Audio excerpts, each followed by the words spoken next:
नमो विष्णुपादाय कृष्णपृष्ठाय भूतले श्रीमते भक्तिवेदान्त स्वामिनिति नामिने नमस्ते सरस्वती देवे गौरवाणी प्रचारिणे निर्विशेष शून्यवादी पाश्चात्य देशतारिणे वाञ्छाकल्पतरुभ्यश्च कृपा सिन्धुभ्येव च पतितानां पावनेभ्यो वैष्णवेभ्यो नमो नमः। नमो महावदन्नाय कृष्णप्रेमप्रदायते कृष्णाय कृष्णचैतन्यनाम्ने गौरतीशे नमः। हे कृष्ण करुणा सिन्धु दीनबन्धु जगत्पते गोपीश गोपिकान्त राधाकान्त नमस्ते। तप्त कांचन गौरांगी राधे वृंदावनेश्वरी विश्वभानुसुते देवी प्रणमामि हरिप्रिये। जय श्री कृष्ण चैतन्य प्रभु नित्यानंद श्री अद्वैत गदाधर शिवसदि गौरभक्तवृंद। हरे कृष्ण कृष्ण कृष्ण हरे हरे हरे राम राम राम हरे हरे। हरे कृष्ण। सकलेर चरणे प्रणाम निवेदन करছি এবং সকলকে কৃষ্ণ প্রীতি শুভেচ্ছা জ্ঞাপন করছি।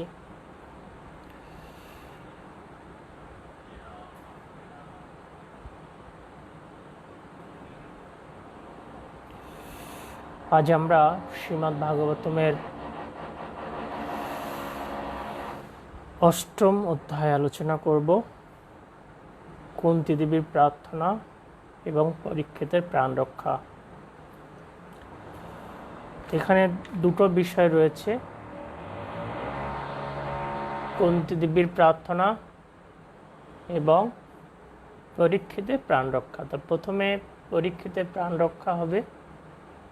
আর পরীক্ষিতের মহারাজের যখন সেই প্রাণ রক্ষা হবে, মানে তিনি যখন ভগবান কর্তৃক সুরক্ষিত হবেন, তখন মহারানী কুন্তী দেবী তিনি প্রার্থনা নিবেদন করবেন ভগবানের কাছে। আর কুন্তী দেবীর প্রার্থনার উপর একটা গ্রন্থ আছে ইস্কনে। তা আমরা পরপর কয়েকদিন যাবৎ এই অধ্যায়টা শ্রবণ করব। মানে গুরুত্বপূর্ণ শিক্ষা এই অধ্যায়ে রয়েছে। এই প্রেক্ষাপটটা হচ্ছে যে যখন ভগবান শ্রীকৃষ্ণ তিনি তার রাজধানী দ্বারকাতে ফিরে যাবেন, এমত অবস্থায়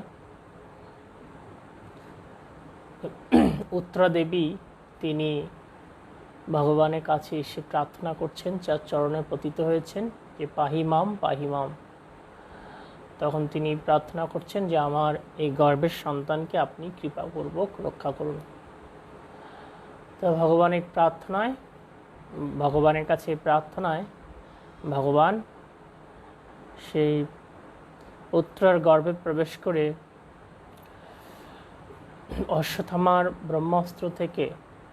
ব্রহ্মাস্ত্রের তেজ থেকে পরীক্ষিত মহারাজকে তিনি রক্ষা করেছিলেন।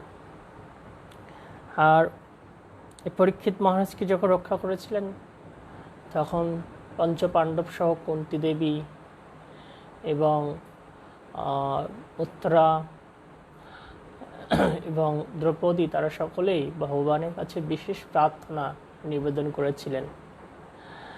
আর ভগবানের কাছে তখন কুন্তী দেবী ভগবানের স্তুতি শুরু করেছিলেন। আর সেই বিষয়ে বিস্তারিত আলোচনা রয়েছে। তা আমরা প্রথম শ্লোক থেকে দেখব কি বলা হয়েছে।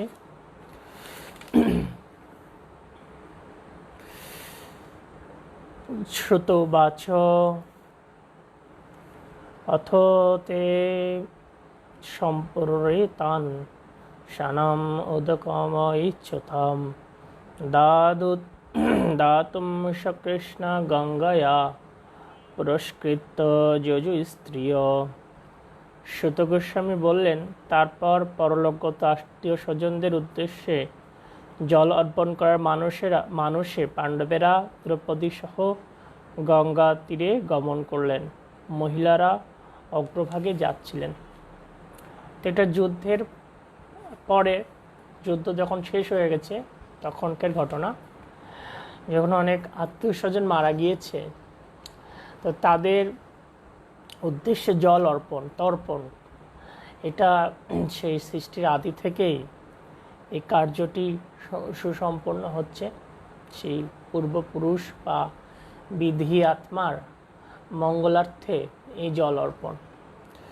তো দ্রৌপদী সহ সকলে গিয়েছে, পঞ্চপাণ্ডব, এবং সেই সাথে তাদের সাথে ছিলেন ভগবান শ্রীকৃষ্ণ স্বয়ং।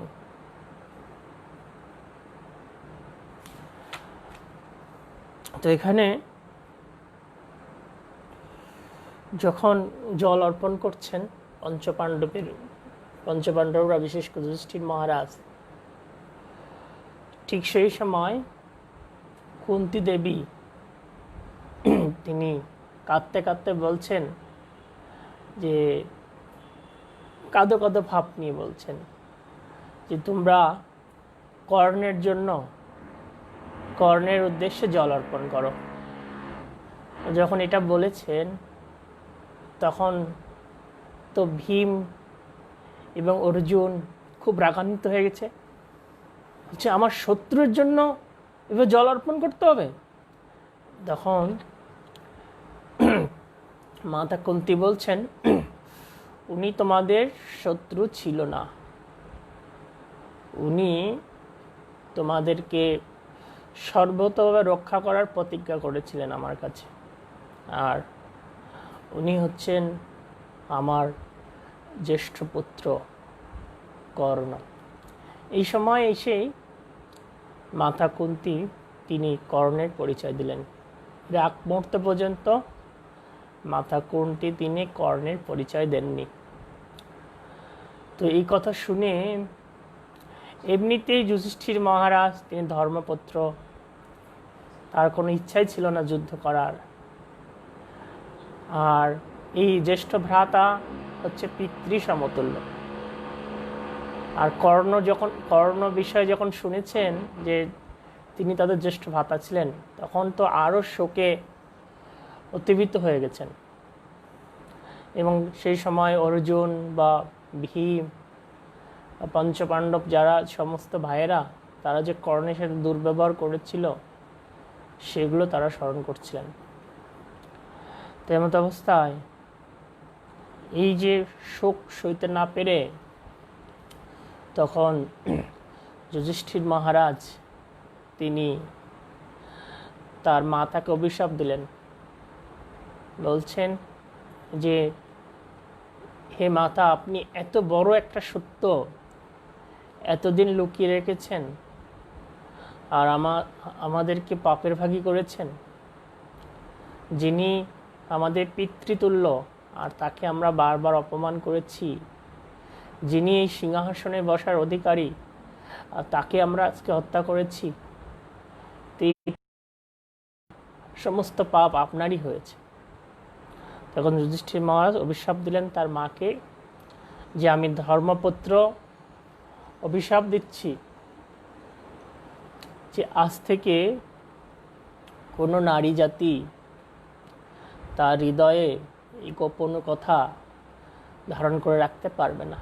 যুধিষ্ঠির মহারাজ তখন অভিশাপ দিলেন যে স্ত্রীরা তারা তাদের হৃদয়ে গোপনীয় কোনো কথা রাখতে পারবে না। যেহেতু এই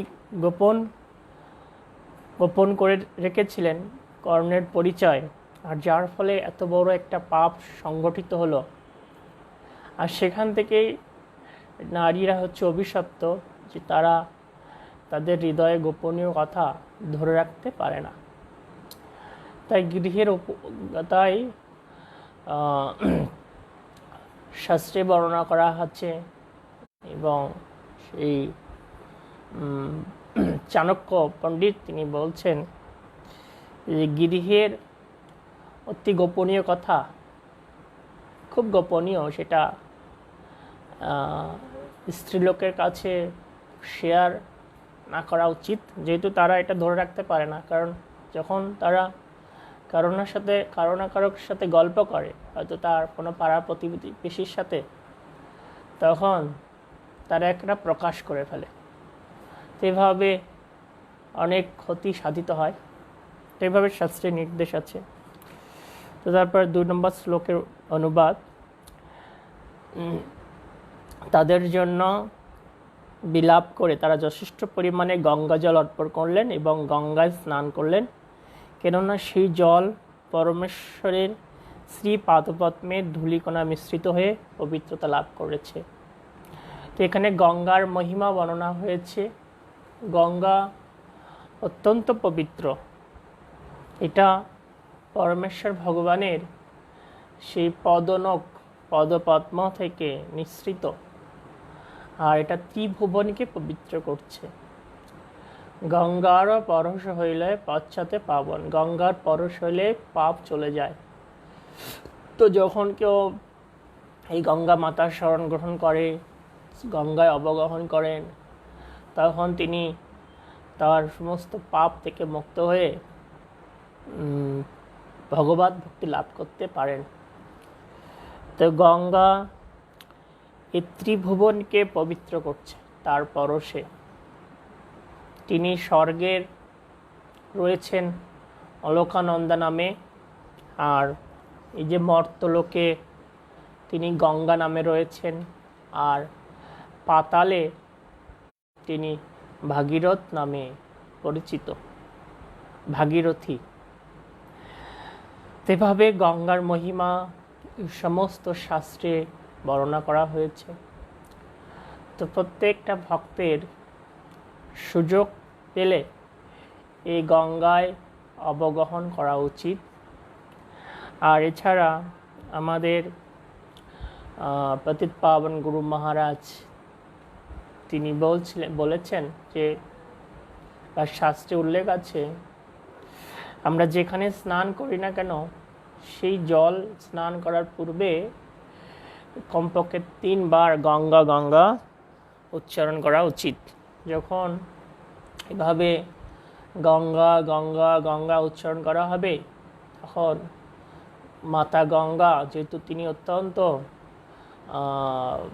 পতিত পাবনী, তো তিনি সেই জলে অবগাহন করেন, গ্রহণ করে তাদেরকে পাপ থেকে মুক্ত করেন। তাই স্নান করার পূর্বে গঙ্গা গঙ্গা গঙ্গা এইভাবে আহ্বান করা উচিত, উচ্চারণ করা উচিত। এর মাধ্যমে, সেই জলে স্নান করার মাধ্যমে গঙ্গার মায়ের কৃপা হবে এবং গঙ্গা স্নানের ফল প্রাপ্ত হওয়া যাবে।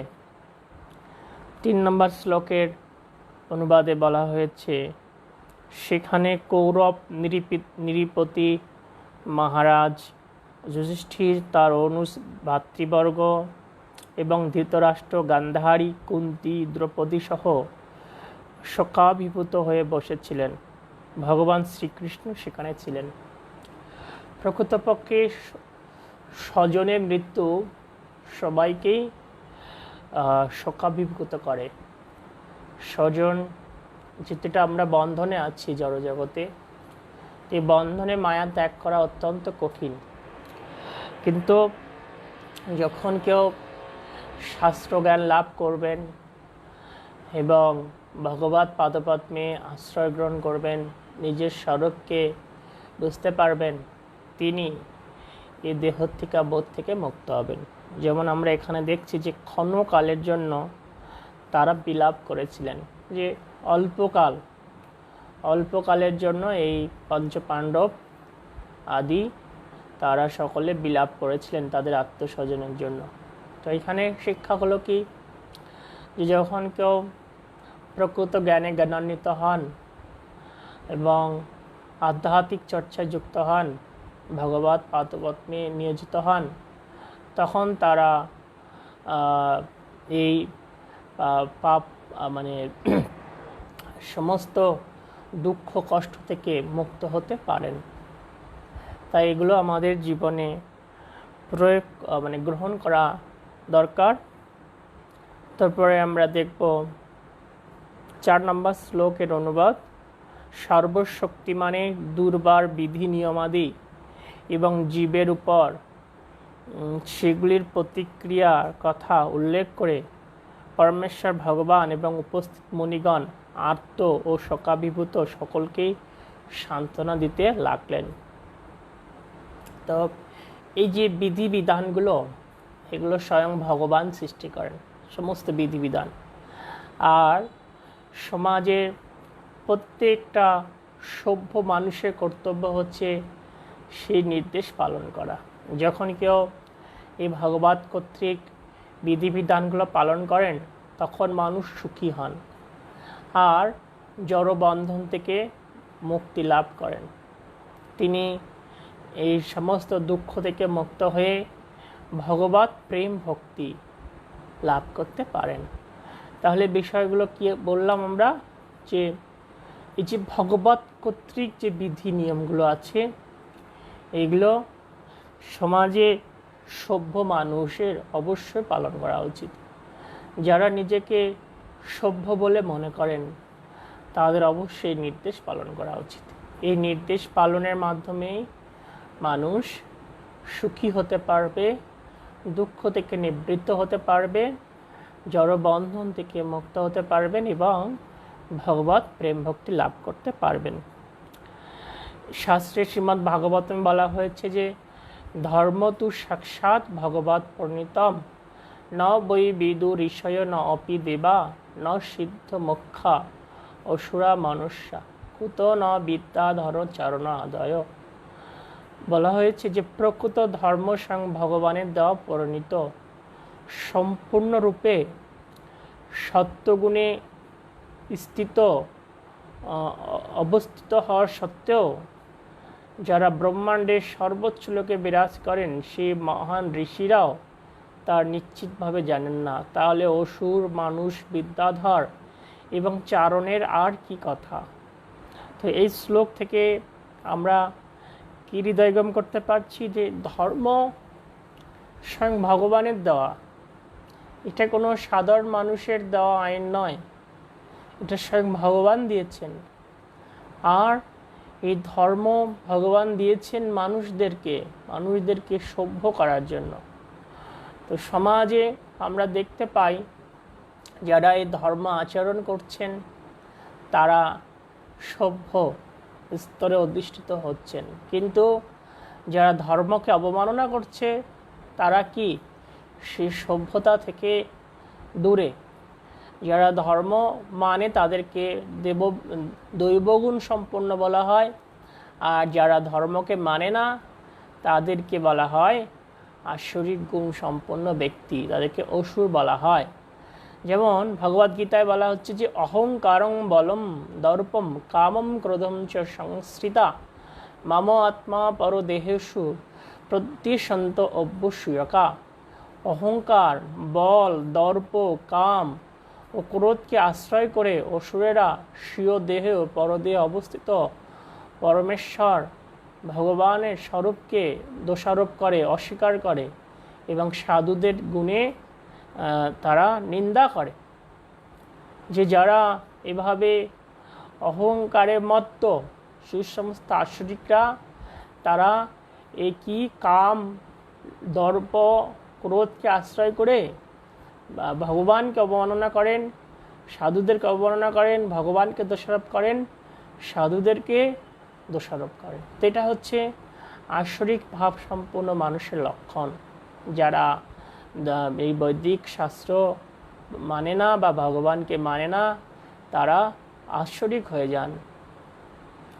আর এই সমস্ত আসরিক মানুষেরা এই যে কামকে আশ্রয় করে তারা কি করে, অসৎ বিষয়ে প্রবৃত্ত হয়।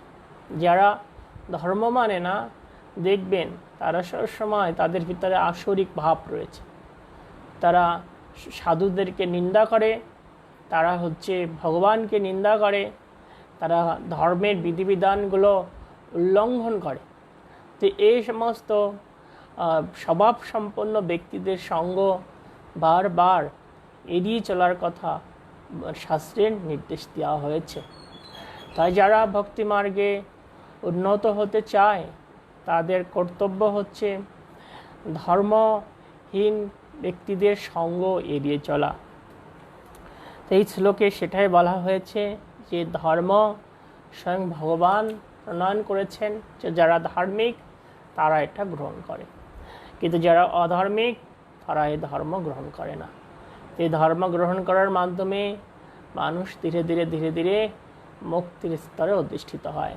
তো মুক্তির বিষয়ে, মুক্তির সংজ্ঞা শাস্ত্রে বলা হয়েছে যে মুক্তি হচ্ছে জাগতিক ধারণার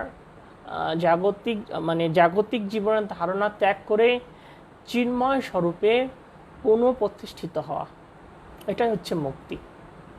তখনই জীবের মুক্তি হয় যখন জীব এই যে জড় জাগতিক যে ধারণা আছে এটা থেকে মুক্ত হয়ে, জড় ভাব থেকে মুক্ত হয়ে চিন্ময় চেতনায় অধিষ্ঠিত হয়। যতক্ষণ চিন্ময় চেতনায় কেউ অধিষ্ঠিত না হচ্ছেন ততক্ষণ তিনি মুক্ত স্তরে যেতে পারছেন না।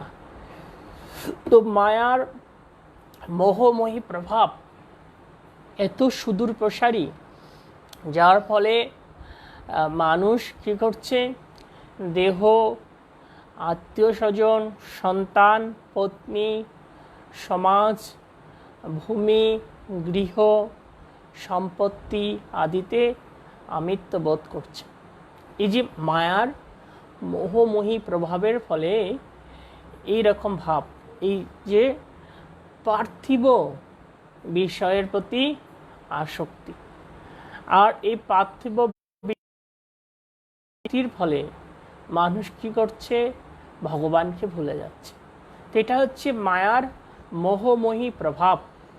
আর মায়ার মোহময়ী প্রভাব এত বেশি যে মানুষ নিজের কর্তব্যকে ভুলে যায়, প্রকৃত কি কর্তব্য সেটা ভুলে যেটা কর্তব্য নয় সেটার প্রতি ধাপিত হয়। তাই এই মায়ার মোহময়ী প্রভাব থেকে মুক্ত হওয়ার উপায় কি শাস্ত্রে কি বলা হয়েছে? ভগবান শ্রীকৃষ্ণ বলছেন, দৈব হিসা গুণময়ী মম মায়া দূরত্বয়া মমেব যে প্রপদন্তে মায়া মেতাং তরন্তিতে। যিনি আমাতে আশ্রয় গ্রহণ করবেন তিনি এই মোহময়ী মায়ার প্রভাব থেকে মুক্ত হতে পারবেন। তো ভগবানকে আশ্রয় গ্রহণ কিভাবে, ভগবানের চরণে আশ্রয় গ্রহণ কিভাবে সম্ভব? শিল প্রভুপাদ তিনি এখানে তাৎপর্যে বলছেন, যখন কেউ দিব্য জ্ঞানের অনুশীলন করেন, দিব্য জ্ঞান অনুশীলন বলতে বোঝানো হয়েছে যিনি শ্রীমদ্ ভাগবতম অধ্যয়ন এবং শ্রবণ করেন, তখন তার ভিতরে দিব্য জ্ঞান প্রকাশিত হয়। তখন তিনি উপলব্ধি করতে পারেন যে আমি মায়াগ্রস্ত হয়ে আছি। তখন তিনি বুঝতে পারেন যে এই পার্থিব সম্পদকে গ্রহণ করা বা একে আমিত্ব বোধ করা, এটা আমার জীবনের সময় অপচয় হচ্ছে। তখন তিনি এই দিব্য জ্ঞান লাভ করার ফলে এই মায়ার প্রভাব থেকে মুক্ত হতে শুরু করেন। তাই এই দিব্য জ্ঞান লাভ করা ছাড়া বিকল্প কোনো উপায় নেই। তো এখানে উদাহরণ দেওয়া হয়েছে যে মায়াগ্রস্ত ছিলেন, যেমন ধৃতরাষ্ট্র অত্যন্ত মায়াগ্রস্ত ছিলেন। তিনি গৃহের প্রতি এত আসক্ত ছিলেন, বৃদ্ধ হয়ে গেছে অথবা তার 100 পুত্র মারা গিয়েছে, তারপরও তিনি সেই পঞ্চপাণ্ডবের গৃহে অবস্থান করছিলেন। তো দেখুন, এটা হচ্ছে গৃহ আসক্তি এবং মায়ার আসক্তি। এখনও আমরা সমাজে এটা শাস্ত্র চক্ষুষ হিসেবে দেখতে পাই, যে শাস্ত্রে বলা হয়েছে যে যারা অত্যন্ত বৃদ্ধ হয়ে গেছে তাদের গৃহের প্রতি অনেক আসক্তি বেড়ে যায়।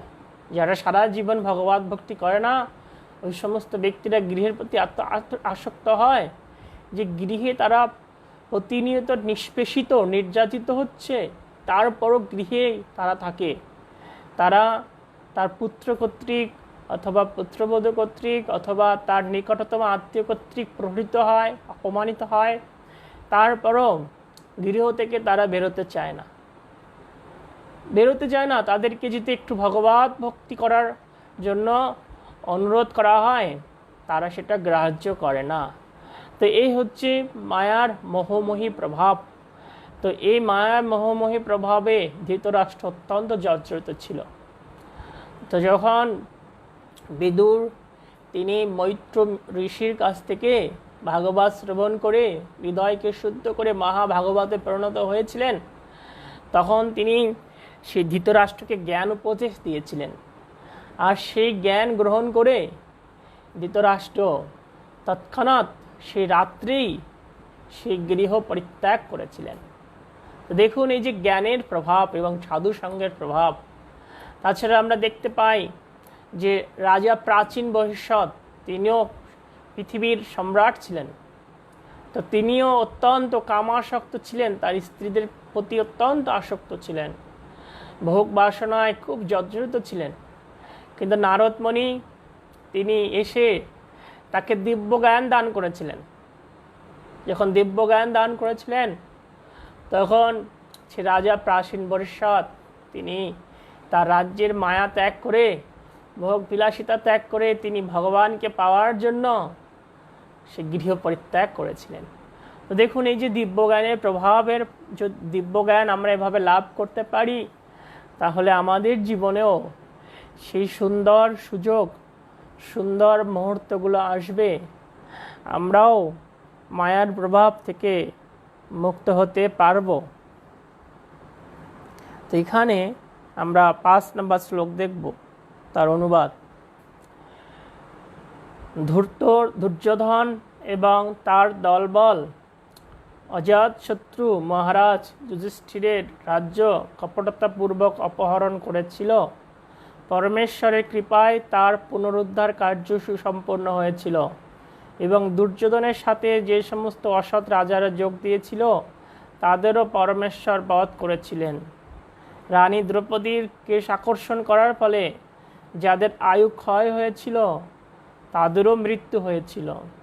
তো দেখুন এখানে কি বলা হয়েছে, দুর্যোধন ছিল অধার্মিক, আর দুর্যোধন অধার্মিক ছিল বিধায় তার সাথে যে সমস্ত রাজারা যুক্ত হয়েছিল অথবা সৈন্যরা যুক্ত হয়েছিল তাদেরও মৃত্যু হয়েছে। ভগবান তাদেরকেও হত্যা করেছিলেন।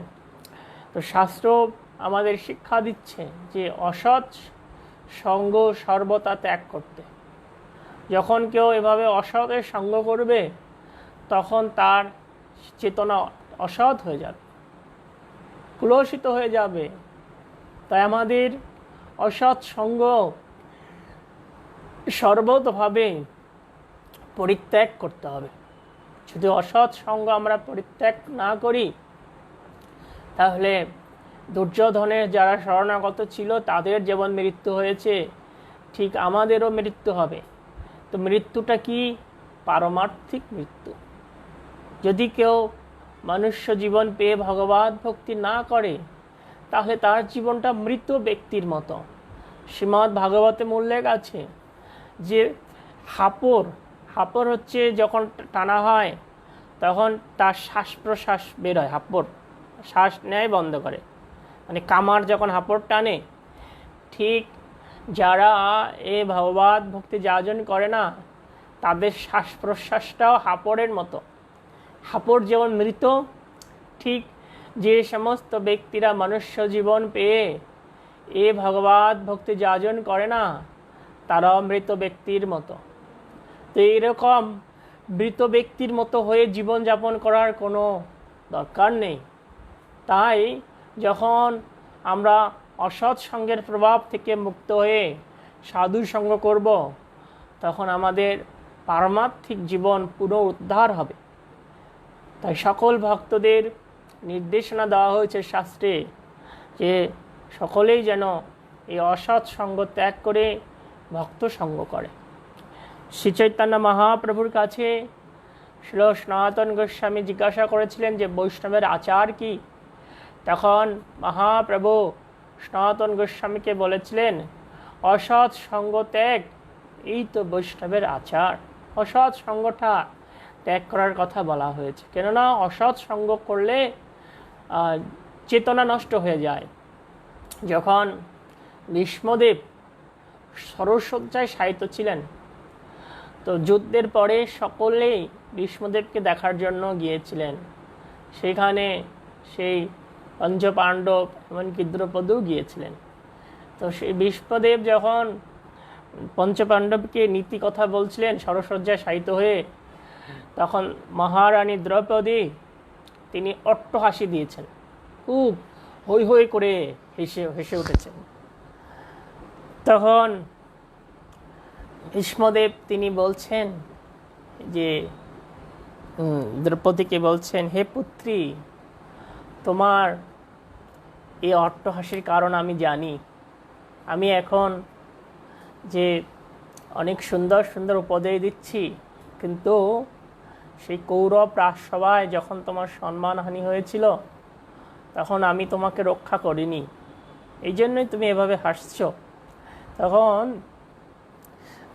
ভীষ্মদেব বললেন যে দেখো, দুর্যোধন ছিল খুব বিষয়ী, তার অন্ন খেয়ে আমার চেতনা নষ্ট হয়ে গিয়েছিল। বিষয়ীর অন্ন খেলে মলিন হয় মন, মলিন মলে না হয় কৃষ্ণ আরাধা। তো মলিন মনে কৃষ্ণ আরাধনা হয় না, বিষয়ীর সঙ্গ অসৎসঙ্গ করলে কৃষ্ণ ভক্তি হয় না। তখন ভীষ্মদেব বললেন যে দেখো, এই অর্জুনের তীরের আঘাতে আমার দেহ ক্ষতবিক্ষত হয়েছে এবং আমার দেহ থেকে সেই বিষয়ী রক্তগুলো ঝরে পড়ছে, আর যার ফলে আমার চেতনা এখন শুদ্ধ হয়েছে। আমি এখন ভালো কথা বলার চেতনা লাভ করেছি, উপদেশমূলক কথা বলতে পারছি। এভাবে শাস্ত্র আমাদের বারবার শিক্ষা দিচ্ছে যে আমরা যেন অসৎ সঙ্গ ত্যাগ করি। সে দুর্যোধনও অসৎ সঙ্গ করেছিল। কার সঙ্গ? তার মামা শকুনি। শকুনির প্রভাবে দুর্যোধনেরও জীবন অতি নষ্ট হয়ে গিয়েছিল। সমস্ত কিছু শকুনি অ্যারেঞ্জ করেছিল। এভাবে যখন অসৎ সঙ্গ হয় জীবন বরবাদ হয়ে যায়। দেখুন, মন্থরা অসৎ, তার কথা শুনে কি ঘটনা ঘটে গেল রামায়ণে। কইকেয়ী কি ঘটনা ঘটায় ফেললো মন্থরার কথা শুনে, সব কিছু বিনষ্ট হয়ে গেল। তো আমাদের এভাবে অসৎ সঙ্গের প্রভাব মুক্ত হতে হবে। এখানে শিল প্রভুপাদ তাৎপর্যে উল্লেখ করেছেন যে 5টি গুরুত্বপূর্ণ বিষয় ব্রাহ্মণ, গাভী, স্ত্রী, শিশু এবং বৃদ্ধদের যথাযথভাবে রক্ষা করা উচিত, এবং পূর্বে এগুলো যথাযথভাবে রক্ষা করা হতো। তো শাস্ত্রে বলা হয়েছে যখন এই 5 শ্রেণীর ব্যক্তিকে যথাযথভাবে রক্ষা করা না হবে তখন কি হবে? তখন মানুষের সমাজের মানুষ অত্যন্ত পাপে জর্জরিত হয়ে যাবে, আর মানুষের আয়ু ক্ষয় হবে। যখন এই 5 শ্রেণীর ব্যক্তিকে যথাযথভাবে রক্ষা করা না হবে, সমাজে অবাঞ্ছিত ঘটনা ঘটবে, বর্ণ সংকট দেখা দেবে, অধর্মের প্রভাব বেড়ে যাবে এবং আয়ু ক্ষয় হবে। শিল প্রভুপাদ বলছেন বর্তমান কলিযুগে মানুষের আয়ু 100 বছর, কিন্তু মানুষ 100 বছর এখন বাঁচে না। 50-60 বছর পরে মানুষের মৃত্যু হচ্ছে। কেন মৃত্যু হচ্ছে? ব্রাহ্মণ, গাভী, শিশু, স্ত্রী এবং বৃদ্ধকে রক্ষা করা হচ্ছে না। এরা যদি অপরাধও করে, এই 5 শ্রেণীর ব্যক্তি, তাদেরকে দণ্ড দান করা উচিত না, শাস্ত্রে বর্ণনা করা হয়েছে। কিন্তু এদেরকে এখন হত্যা করা হচ্ছে। গাভী হত্যা করা হচ্ছে কষাইখানা নিয়ে, শিশু হত্যা করা হচ্ছে গর্ভে, আর বৃদ্ধ হত্যা করা হচ্ছে, স্ত্রী হত্যা করা হচ্ছে, ব্রাহ্মণ হত্যা করা হচ্ছে। এভাবে সমাজ কলুষিত হচ্ছে। দেখুন, আমি 5টি বিষয় একটু ব্যাখ্যা করি আপনাদের। যে ব্রাহ্মণ যদি সমাজে রক্ষিত হয়, রক্ষা করা হয়। তো এর প্রভাবে কি হয়? যখন ব্রাহ্মণের কাজ কি? ব্রাহ্মণের কাজ হচ্ছে সমাজে বৈদিক শাস্ত্রের শিক্ষাকে প্রচার করা সুন্দরভাবে। কিন্তু ব্রাহ্মণ যদি তার সেই সুযোগ না পায়, তাহলে সমাজে বিশৃঙ্খলা দেখা দেয়। পূর্বে একটা রাজা শশাগড়া পৃথিবীর সম্রাট ছিলেন, কিন্তু সুন্দরভাবে রাজ্য পরিচালিত হতো। তো কেন? তখন ব্রাহ্মণদেরকে সর্বোচ্চ মর্যাদা দেওয়া হতো, এবং এমনকি ভগবান স্বয়ং তিনি যখন এসেছেন, তিনি ব্রাহ্মণ্য সংস্কৃতিকে রক্ষা করেছেন। তা আমরা একটা শ্লোক, আমরা একটা প্রণাম মন্ত্র জানি যে নমো ব্রাহ্মণ্য দেবায় গোব্রাহ্মণ্য হিতায় ছ জগদ্ধিতায় কৃষ্ণায় গোবিন্দায় নমঃ নমঃ। তো ভগবান হচ্ছেন ব্রাহ্মণ এবং গাভীদের হিতাকাঙ্ক্ষী, তো হিত সাধন করেন। তো দেখুন, তো ব্রাহ্মণদেরকে এখন মূল্যায়ন করা হচ্ছে না, তাদেরকে মর্যাদা দেওয়া হচ্ছে না।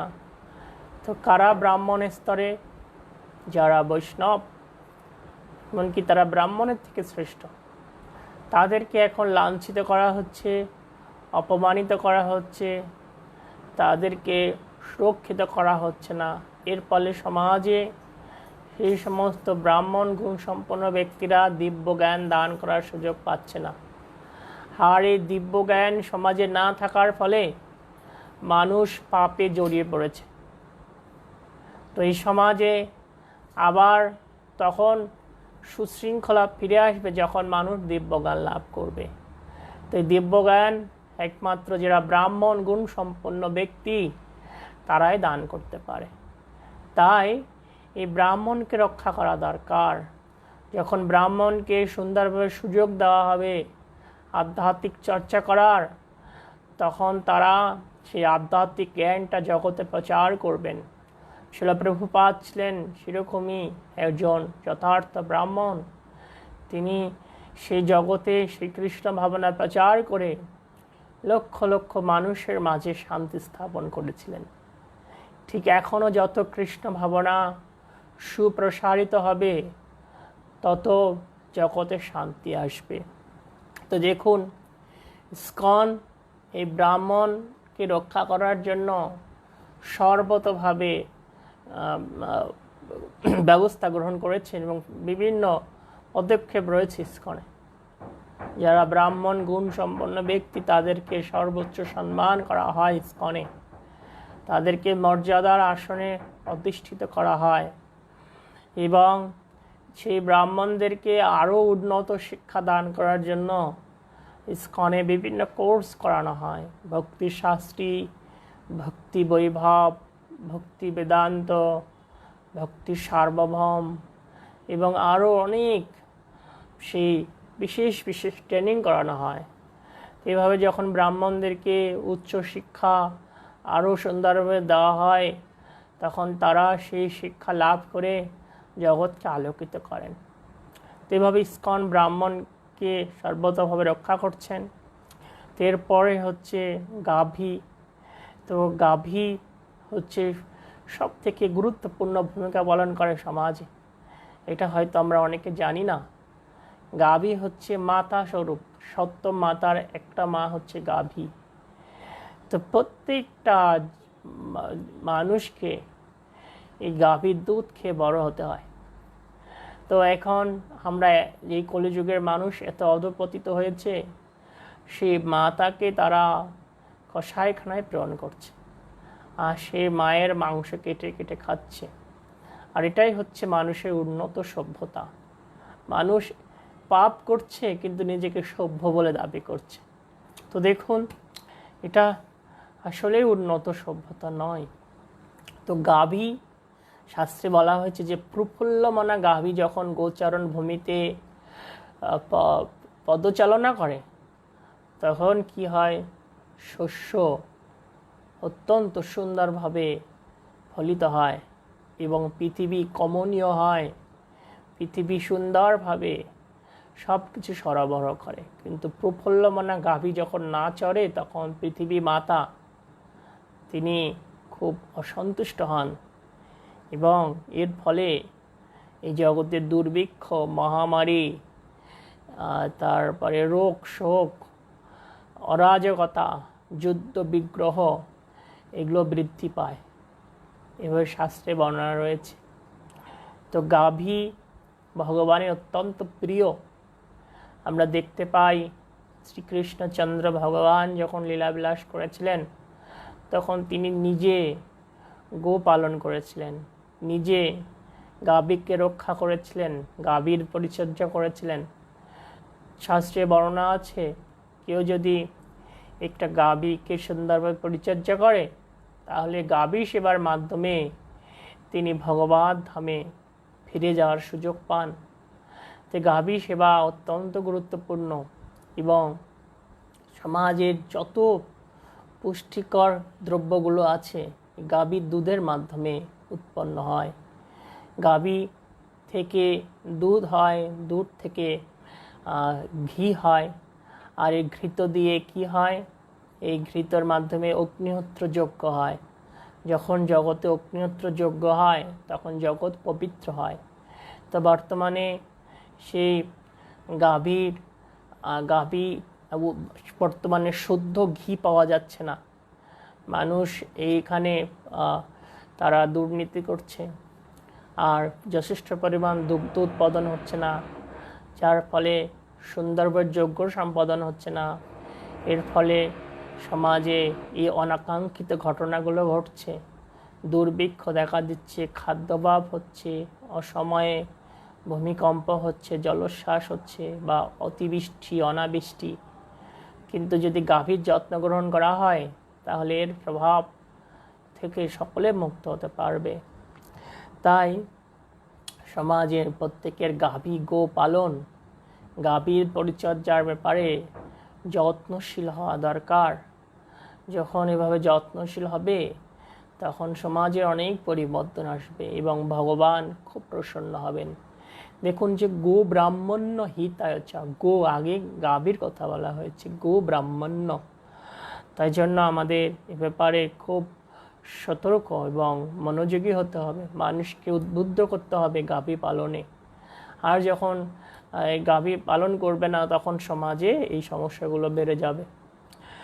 তো আমাদের ইসকন সারা বিশ্বব্যাপী এই গাভী পালনের বিশেষ ভূমিকা পালন করছে। বিভিন্ন জায়গায় গোশালা আছে, গাভী পালন করছে। তো যারা শহরে থাকে তারা কিভাবে গাভী পালন করবে, তো সে ব্যাপারে বর্ণনা করা হয়েছে যে তারা কি করতে পারেন। ওনারা যে সমস্ত মন্দিরে গাভী পালন হয় সেই সমস্ত মন্দিরে অনুদান দিতে পারেন, দিয়ে এই গাভী পালনের যে আশীর্বাদ এটা লাভ করতে পারেন। তো এটা আরও অনেক গাভী পালনের ব্যাপারে উদ্যোগী গঠন বিশেষ পদক্ষেপ নেওয়া হয়েছে এবং আমরা দেখতে পাই বৃন্দাবন বা মায়াপুর, পুরী আদি ধামে বিশেষ পদক্ষেপ গ্রহণ করা হয়েছে। তো আমাদের সবার সাধ্য অনুসারে এভাবে গাভী পালনে যত্নবান হওয়া দরকার। আরেকটা কি আছে, স্ত্রী। তো স্ত্রীকে যদি সুরক্ষা দান করা হয় তাহলে এর মাধ্যমে কি হবে, গৃহ পবিত্র হবে, সংসার সুখী হয় রমণীর গুণে। তো স্ত্রী হচ্ছে গৃহলক্ষ্মী। তো একটা স্ত্রী কিভাবে সুরক্ষিত থাকবে? প্রকৃতপক্ষে স্ত্রী যদি অগাধ স্বাধীনতা পায়, অবাধ স্বাধীনতা পাওয়ার ফলে তিনি নিজেকে সুরক্ষিত রাখতে পারেন না। তো এই স্ত্রী তারা সুরক্ষিত থাকবে শাস্ত্রের জ্ঞান লাভ করার মাধ্যমে। যখন কোনো স্ত্রী সুন্দরভাবে শাস্ত্র শিক্ষা গ্রহণ করবেন তখন তার দ্বারা কোনো অবাঞ্ছিত কাজ হবে না। কিন্তু বর্তমানে কি হচ্ছে, বর্ণ সংকর হচ্ছে। এখন অনেক স্ত্রীলোকের চরিত্র ভালো নেই, তারা অসৎ সঙ্গ করছে, অবৈধ সঙ্গ। এর ফলে অবাঞ্ছিত সন্তান বর্ণ সংকর হচ্ছে, এটা প্রায় ঘটছে। তো এই যে চরিত্র, অ্যাকচুয়ালি কেন একজন অসৎ চরিত্রে যাচ্ছে? কেননা মানুষের ইন্দ্রগুলো খুব চঞ্চল, খুব ভোগে আসক্ত। সাধারণ মানুষ কেন এত ইন্দ্রতৃপ্তিতে যুক্ত? তার কারণ হচ্ছে সাধারণ মানুষ তারা এই ইন্দ্রিয় বেগ বৃদ্ধি পায় এমন কার্যে সবসময় যুক্ত, কিন্তু ইন্দ্রিয় বেগ নিয়ন্ত্রিত হয় সেই কার্য করে না। আর ইন্দ্রগুলো তো সবসময় ভোগ বাসনায় যুক্ত হতে প্রয়াসী। তাই যে সমস্ত গৃহে ভগবত ভক্তি চর্চা নেই, যে সমস্ত জীবনে ভগবত ভক্তি চর্চা নেই, তারাই ভাবে অধিক থেকে অধিকতর ইন্দ্র ভোগ প্রচেষ্টায় যুক্ত। তো এই নারীদেরকে সুরক্ষিত করার জন্য তাদের বলা হয়েছে যে বাল্যাবস্থায় পিতার তত্ত্বাবধানে থাকবে, যৌবনে স্বামীর তত্ত্বাবধানে এবং বার্ধক্যে পুত্রের তত্ত্বাবধানে থাকবে। আর তাদেরকে যখন কোনো নারী সুশিক্ষায় শিক্ষিত হবে, প্রকৃতভাবে ধর্মাচরণ করবে, তো নারী হচ্ছে গৃহলক্ষ্মী। তো লক্ষ্মী হচ্ছে গৃহকে পবিত্র করেন। তো যখন কোনো স্ত্রী তার গৃহে সুন্দরভাবে ভগবানের সেবা পূজা করবেন, তখন সেই গৃহের সমস্ত প্রকার মঙ্গল ফল আসবে। দেখুন, একটা পুরুষ মানুষ তিনি বাইরে কাজে থাকেন, আর নারী স্ত্রী তিনি গৃহে থাকেন। তো গৃহে যখন পূজা অর্চনা ভগবানের সেবা সুন্দরভাবে হয়, তখন ভগবান প্রসন্ন হন। তো ভগবান যদি কারো প্রতি প্রসন্ন হন, তখন তাদের কোনো কিছু অভাব হয় না। এভাবে নারীদেরকে সুরক্ষিত করা দরকার। আর একমাত্র সুরক্ষিত করা যাবে যদি তাদেরকে কৃষ্ণ ভাবনায় উদ্বুদ্ধ করা যায়। ইস্কন সেভাবে অনেক পদক্ষেপ নিয়েছে নারীদেরকে কৃষ্ণ মনে যুক্ত করার জন্য। তাদের মাঝে কৃষ্ণ ভাবনা প্রচার হচ্ছে, সদ্গুরুদেব তাদেরকে দীক্ষা প্রদান করছেন এবং তাদেরকে কৃষ্ণ ভক্তিতে সুতরান্বিত করার জন্য বিভিন্নভাবে দিব্যজ্ঞান দান করা হচ্ছে। এভাবে প্রত্যেকের নারীদেরকে সুরক্ষিত করা দরকার। তো এর ফলে অবশ্যই সমাজে মঙ্গলময় ভাবগুলো জাগ্রত হবে। আর শিশু যদি সুরক্ষিত হয়, তাহলে সেই শিশুর মাধ্যমে আগামী প্রজন্ম সুসমৃদ্ধ হবে। একটা শিশু হচ্ছে ঠিক নরম কাদার মতো। নরম কাদা মাটি দিয়ে আপনি যা কিছু তৈরি করতে চাইবেন সেটা হবে। দেবতাও তৈরি করা যাবে, অসুরও তৈরি করা যাবে। তো ছোট শিশুদেরকে যখন জীবনের শুরু থেকে কৃষ্ণ ভক্তির শিক্ষা দান করা হয়, তখন তারা আর অধঃপতিত জীবনের দিকে যায় না। এখন আমরা দেখতে পাই ছেলে মেয়ে শিক্ষিত হচ্ছে, কিন্তু সুচরিত্রবান হচ্ছে না, তাদের ব্যবহার আদর্শ স্তরের নয়। কেন এরকম হচ্ছে? যারা এভাবে নেশা করছে শিক্ষিত ব্যক্তি, কিন্তু কেন তারা এই পাপ কর্মে যুক্ত, অথবা এই সমস্ত শিক্ষিত ব্যক্তিরা বাবা মার সাথে দুর্ব্যবহার করছে?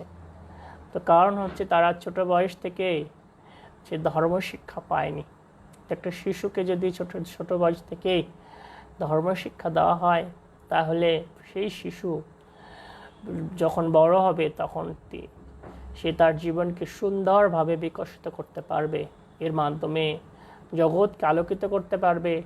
আর শিশু যদি সুন্দরভাবে মানুষ হয়, তাহলে এর মাধ্যমে তার পিতামাতাও সুসমৃদ্ধময় হবে। যেমন ধ্রুব মহারাজ যখন গোলকধামে ফিরে যাবেন, তখন ধ্রুব মহারাজ সেই বিমানের যিনি অধিপতি তাকে বলছেন যে আমার মাকে যদি নিতে পারতাম। তখন সেই বিমান অধিপতি বলছেন যে হে ধ্রুব মহারাজ, আপনার মতো সুসন্তান সুপুত্র যিনি গর্ভে ধারণ করেন, তিনি তো আগেই গোলকধামে প্রত্যাবর্তন করেন।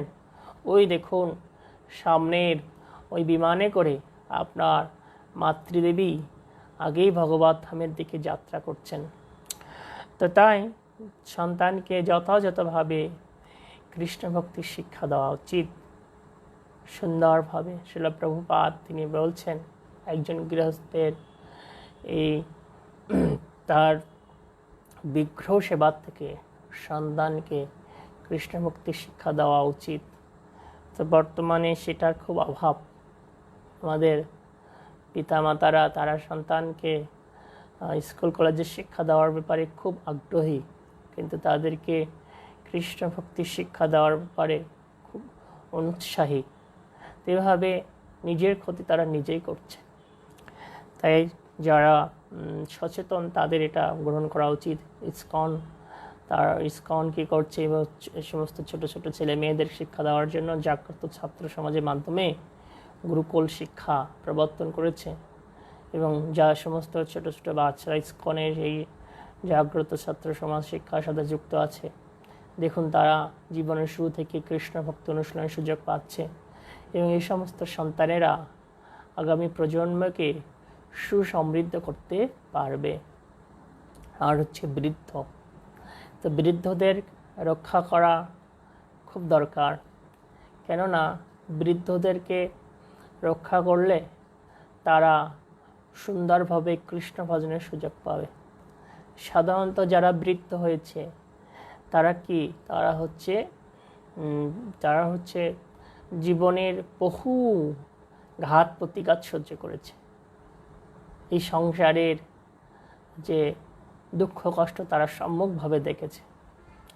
তো এই সমস্ত বৃদ্ধরা যদি কৃষ্ণ ভক্তি করার সুযোগ পায়, তাহলে তারা অনাসক্তি ভাব নিয়ে, জগতের প্রতি অনাসক্তি ভাব নিয়ে শ্রীকৃষ্ণের পাদপদ্মের প্রতি গভীর আসক্তি লাভ করে গোলকধামে ফিরে যাওয়ার সুযোগ পাবেন। কিন্তু এখন বৃদ্ধদের সেই সুযোগ দেওয়া হয় না। তাদেরকে কি করা হচ্ছে, গৃহের আরও অনেক কাজে যুক্ত করা হচ্ছে, আরও তাদেরকে কর্মে জড়িয়ে দেওয়া হয়েছে। কিন্তু প্রত্যেকটা সন্তানের কর্তব্য তার পিতামাতাকে বৃদ্ধ বয়সে অবসর দিয়ে তাকে কৃষ্ণ ভজন হরি ভজনের সুযোগ করে দেওয়া। এভাবে এটাই হচ্ছে সন্তানের প্রধান এবং মুখ্য দায়িত্ব। সেই হচ্ছে প্রকৃত সন্তান যে তার পিতামাতাকে কৃষ্ণ ভক্তিতে যুক্ত করেন। তো বলা হয়েছে মূত্র এবং পুত্র একই উৎস থেকে তৈরি হয়, মূত্র এবং পুত্র। তো যে সন্তান এই পিতামাতাকে কৃষ্ণ ভক্তিতে যুক্ত করে না বা কৃষ্ণ পাদপদ্মে শরণাগত করার চেষ্টা করে না, সেই সমস্ত সন্তানেরা হচ্ছে মূত্র সদৃশ্য, এভাবে শাস্ত্রে বলা হয়েছে। তাই প্রত্যেকটা সন্তানের কর্তব্য পিতামাতাকে কৃষ্ণ ভক্তিতে যুক্ত করা, কারণ পিতামাতা সারা জীবন ধরে অত্যন্ত কষ্ট করে সন্তানকে এত দূরে নিয়ে আসছে। তো সেই সন্তানের কর্তব্য পিতামাতার এই বার্ধক্য অবস্থায় তাদের সর্বতভাবে পরিচর্যা করা, তাদের দেখাশোনা করা এবং তাদেরকে কৃষ্ণ ভক্তিতে যুক্ত করা। যখন পিতামাতা এভাবে কৃষ্ণ ভক্তি করার সুযোগ লাভ করবেন, তো তারাও গোলকধামে ফিরে যেয়ে সন্তানের আশীর্বাদ দান করবেন, বা ভগবান সেই সমস্ত সন্তানের প্রতি প্রসন্ন হবেন। তো এভাবে আমাদের বৃদ্ধদের সংরক্ষিত করা উচিত। আর যদি সংরক্ষিত না করা হয়, তাহলে অবশ্যই সন্তানকে নরক যন্ত্রণা ভোগ করতে হবে। তো এই ব্যাপারে সকলের প্রার্থনা যে সবাই আপনারা আপনাদের পিতামাতা বা যারা বৃদ্ধজন আছেন তাদেরকে কৃষ্ণ ভক্তিতে যুক্ত করার জন্য সর্বোচ্চ চেষ্টা করবেন। তো এভাবে এই 5 শ্রেণীর ব্যক্তিকে ব্রাহ্মণ, গাভী, স্ত্রী, শিশু এবং বৃদ্ধদের যথাযথভাবে রক্ষা করা একান্ত দরকার। এরপরে 6 নম্বর শ্লোক। পরমেশ্বর ভগবান শ্রীকৃষ্ণ মহারাজ যুধিষ্ঠিরের তত্ত্বাবধানে 3টি সুসম্পন্ন অশ্বমেধ যজ্ঞ অনুষ্ঠানের উদ্যোগ করিয়েছিলেন, এবং তার মাধ্যমেই শত শত যজ্ঞ অনুষ্ঠানকারী ইন্দ্রের মতো যুধিষ্ঠির মহারাজের ধর্মখ্যাতি সর্বদিকে মহিমান্বিত করে তুলতে প্রাণোদিত করেছিলেন। দেখুন এখানে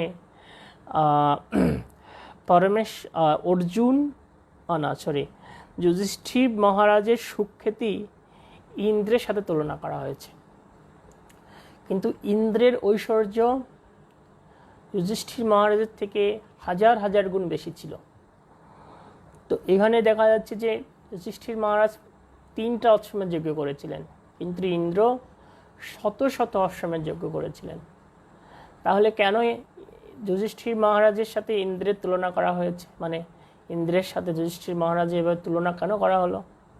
তো শিল প্রভুপাদ তিনি এখানে বলছেন যে যদিও ঐশ্বর্যে সম্পত্তিতে যুধিষ্ঠির মহারাজ ইন্দ্রের থেকে অনেকাংশে কম, মানে অনেকাংশে নিচে ছিলেন, কিন্তু যুধিষ্ঠির মহারাজ এবং ইন্দ্রের ভিতর পার্থক্য হচ্ছে যুধিষ্ঠির মহারাজ সর্বতভাবে ভগবানের পাদপদ্মে শরণাগত ছিলেন। আর যারা ভগবানের পাদপদ্মে শরণাগত থাকেন তাদের কি হয়, সমস্ত সৎ গুণাবলীগুলো প্রকাশিত হয় এবং তারা ভগবান যেমন ঐশ্বর্যময়, সমস্ত ঐশ্বর্যের ভগবান যেমন ঐশ্বর্য ঐশ্বর্যময়, ঠিক ভগবানের যারা ভক্ত, ভগবানের চরণে যারা শরণাগত, তারাও সেভাবে দিব্য ঐশ্বর্যমণ্ডিত হয়ে ওঠেন। তেমনটি যুধিষ্ঠির মহারাজ হয়েছিলেন। ভগবানের চরণে শরণাগত হওয়ার ফলে যুধিষ্ঠির মহারাজকে এখানে সেই ইন্দ্রের সাথে তুলনা করা হয়েছে। এরপর এখানে উপমা দেওয়া হয়েছে যে আসলে ভগবান তিনি প্রকৃতপক্ষে সমভাবাপন্ন সকলের প্রতি, কিন্তু তারপরও ভগবান সমভাবাপন্ন হওয়ার পরও তিনি তার ভক্তের প্রতি অধিক মানে অনুরক্ত, যে ভগবান তিনি সকলের প্রতি কৃপা করেন, সকলের জন্য সব কিছু বরাদ্দ করে রেখেছেন, কিন্তু তিনি তার ভক্তের প্রতি অধিক কৃপাশীল। কি বলা হয়েছে ভগবদ গীতায়, সম অহং সর্বভূতেষু ন মে দেশস্তি ন প্রিয় যে ভজন্তি তু মং ভক্তা মহি তেষু চ অপি অহম। যে ভগবান শ্রীকৃষ্ণ বলছেন আমি সকলের প্রতি সমভাবাপন্ন, কেউ আমার বিদ্বেষভাবাপন্ন নয় এবং প্রিয় নয়, কিন্তু যারা ভক্তিপূর্বক আমার ভজন করেন তারা আমাতেই অবস্থান করেন এবং আমিও তাদের মধ্যে অবস্থান করি। তো দেখুন যে ভগবান সমভাবাপন্ন, কিন্তু যারা ভগবানের সেবায় যুক্ত হন, ভগবানকে ভালোবাসেন, ভগবান তাদেরকেও ভালোবাসেন। আপনাকে যদি এ জগতে কেউ অনেক ভালোবাসে, তা আপনি তাকে ভালো না বেসে থাকতে পারবেন? ঠিক ভগবান তিনি হচ্ছেন সবথেকে শ্রেষ্ঠ ব্যক্তি। তা আপনি যখন ভগবানকে ভালোবাসবেন, ভগবানের সেবা করবেন, তখন ভগবান আপনাকে আরও ভালোবাসবেন, ভগবান আপনার প্রতি অত্যন্ত প্রসন্ন হবেন। তাই আমাদের কি দরকার? ভগবানকে ভালোবাসা দরকার, তার সেবা করা দরকার। এখানে শিল প্রভুপাদ তিনি সূর্য কিরণের দৃষ্টান্ত দিয়েছেন, যে সূর্য কিরণ সমভাবে বর্ষিত হয় জগতে, কিন্তু সমস্ত স্থান আলোকিত হয় না। সব জায়গায় সূর্য যখন ওঠে সব জায়গায় আলো পৌঁছায়, মানে সব জায়গায় আলোকিত, তিনি আলো প্রদান করেন সমভাবে, কিন্তু সবাই এই সূর্যের আলো গ্রহণ করতে পারে না, কিছু কিছু জায়গায় অন্ধকার থাকে। এটা কি সূর্যের অক্ষমতা না সেই স্থানের অক্ষমতা? এটা সূর্যের অক্ষমতা নয়, সেই স্থানের গ্রহণ করার অক্ষমতা। ঠিক কৃষ্ণ ভগবান তিনি সমভাবে কৃপা বর্ষণ করেছেন সকলের প্রতি তিনি সমভাবে কৃপা দান করেন, কিন্তু সবাই সেটা গ্রহণ করতে পারছে না। কারা গ্রহণ করতে পারছে? যারা ভগবানের চরণে শরণাগত, তারাই সেই কৃপাটা ধরার সুযোগ পাচ্ছে। তো এটা হলো শিক্ষা, যে ভগবান তিনি আমাদেরকে কৃপা করতে চান, কিন্তু আমরা যদি সেই কৃপা গ্রহণ করতে উদ্যোগী না হই, তাহলে ভগবান আমাদের কিভাবে কৃপা করবেন? তো উদ্যোগী হওয়ার উপায় কি? উদ্যোগী হওয়ার উপায় হচ্ছে ভগবানের চরণে সমর্পিত হওয়া। যদি কেউ ভগবানের চরণে সমর্পিত হয়, তাহলে তিনি ভগবানের কৃপা লাভ করতে পারবেন। তা এরপরে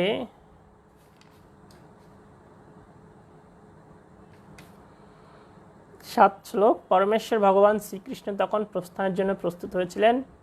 শিল ব্যাসদেব প্রমুখ ব্রাহ্মণগণ কর্তৃক পূজিত হয়ে তিনি সাত্ত্বকী ও উদ্ধব সহ পাণ্ডবদের আমন্ত্রণ জানিয়েছিলেন। তাদের দ্বারা পূজিত হয়ে ভগবানও তাদের প্রতি পূজা করেছিলেন।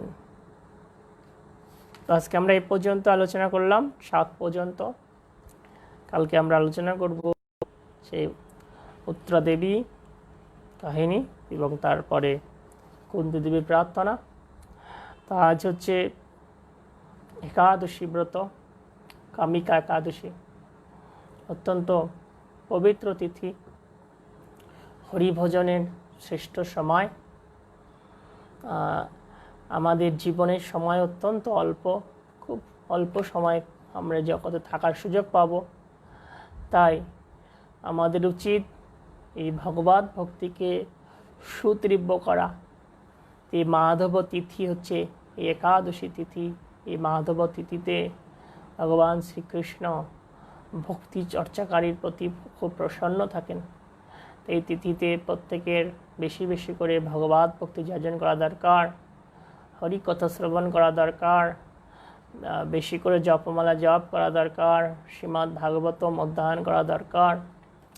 তো এই তিথিতে আমরা যখন ভগবত ভক্তি যা করব সেটা শতগুণ বৃদ্ধি পাবে। তাই সকলের কাছে অনুরোধ রইল, আপনারা বেশি করে ভগবত ভজন করুন। ভগবত ধামে ফিরে যাওয়ার জন্য একান্তভাবে চেষ্টা করুন। আপনি যদি চেষ্টা করেন, অবশ্যই ভগবান আপনাকে তার কাছে ফিরিয়ে নিয়ে যাবেন। হরে কৃষ্ণ। শিল প্রভুপাদ কি জয়, সমাবেত ভক্তমণ্ডলী কি জয়, নিতাই গৌর প্রীতি প্রেমানন্দে হরি হরি বল।